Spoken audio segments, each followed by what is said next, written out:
Ave kuve.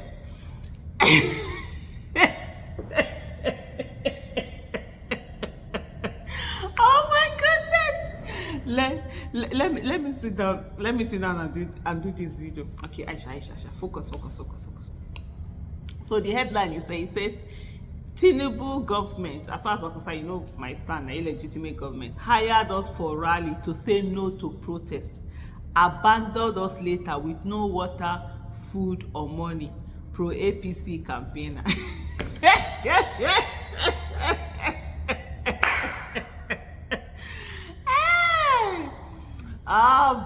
Very cool. Let me laugh again because this headline, it needs laughter. And anyway, Sahara Reporters is reporting. So let me go on and read. It says Sahara Reporters had reported that over 400 Nigerian women were hired by the ruling All Progressive Congress APC leaders to hold a rally against the planned nationwide protest.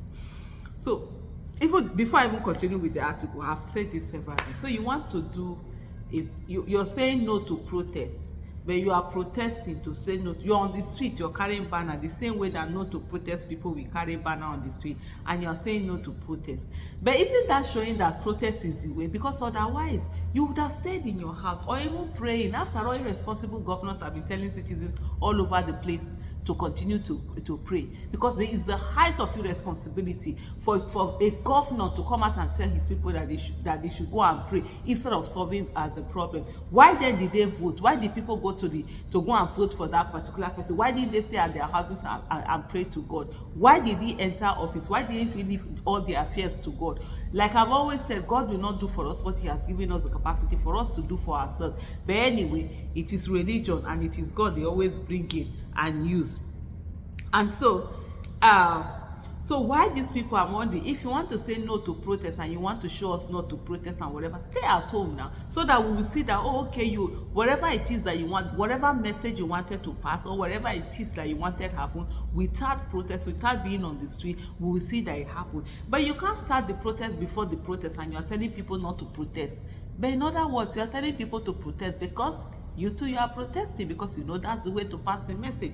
But anyway, let me come back to Sahara Reporters, where it says a group of women reportedly hired by Tinubu's illegitimate government for a counter protest against the planned End Bad Governance in Nigeria protest have complained that they were abandoned after being used by government. Sahara Reporters had reported that over 400 Nigerian women were hired by the APC leaders to hold a rally against the planned nationwide protest.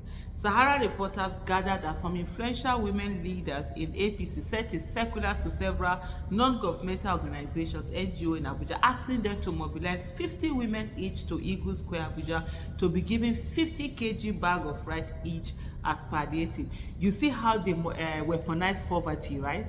This is what they do. They look for vulnerable people, they look for vulnerable women, vulnerable citizens, and then dangle an incentive before them. 50 kg of rice, it's not a small thing in a lot of houses now. So they know they will use that. They bring them in and then they use them and they leave them out there.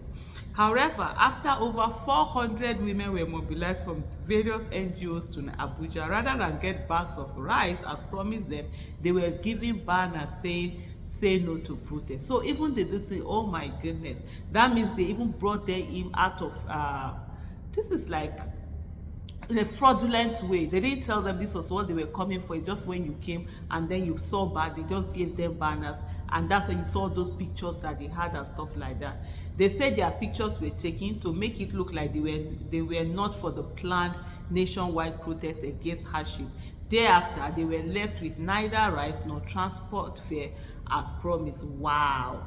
Even the NGOs myself that particularly took part in this, honestly, they need to query them. The people, whatever it is, that because this is absolute nonsense. You need to be able to protect people. When you go there, when you're bringing in vulnerable people, you need to stand with them to ensure that they are not being, exploited. Ensure that the right thing is being done. But you don't just send them there and leave them. When you saw this poster being, we didn't come here for to do rally or whatever. It was bag of rice that was promised to the people that we brought in. The people who are in charge of these NGOs ought to have, really stood by these people.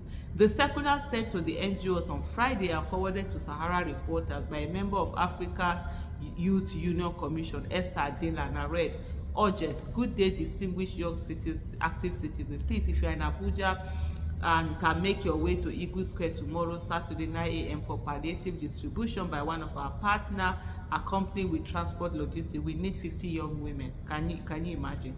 In multiple viral videos, some women confirm Sahara reporters saying, finally saying that the APC and Tinubu's government, illegitimate government, deceived them and left them stranded in Abuja after they were being used. Well, that's always that's their way. One of them said, we were deceived into coming to Abuja for an empowerment rally only to be given placards for saying no to protest. They didn't give us water to drink, no food, no money. They left us stranded. We were called by Tinubu that we would be empowered to oppose the planned protest. We came and we were abandoned in Abuja, she said. Okay, so this one is saying they were called to oppose the planned protest. Anyway, like I've said before and I'm saying again, this is how they weaponize poverty. They first of all make the people extremely poor, very hungry. There are people who maybe 2 years ago, if you ask them to come out for a bag of rice, they really wouldn't bother. But right now, they will go all out for it. And so when they first of all remove that power that you have to spend money, to take away your purchasing power, which is one of the things that Tinubu has said he was going to do, take away people's purchasing power, then you now bring them down. You can then treat them anyhow, use them anyhow, weaponize that poverty against them, treat them anyhow. Sadly, that is what we are seeing in Nigeria. And if they don't want protest, then give the protesters what they want, fulfill the demands of protesters. What do people want and stuff like that. It's really crazy, the kind of country that we find ourselves now, and the way people go about things, and the way people behave. And you see those people now, they're feeling good. They've gone around, they've deceived women, they've brought them in. They probably are going to, maybe they actually gave them money to mobilize or whatever it is that they think that they're doing. But at the end of the day, I will say to those people, well, you also now have a personal reason for you also to be part of the protest and make demands to those people. I did a video this morning where I said, honestly, you see that thing where people are calling you, you are helping them, you are sending money. I'm done. I'm so tired. People need to hold government accountable. Citizens cannot continue to subsidize the failure of government. We cannot continue to be that stopgap, and then government will be doing anyhow. Citizens are also doing anyhow by voting anyhow people to enter into government, or even decided that they are not going to vote at all. At the end of the day, we all have to stand up and do something about this country. Thank you so much for watching. Bye.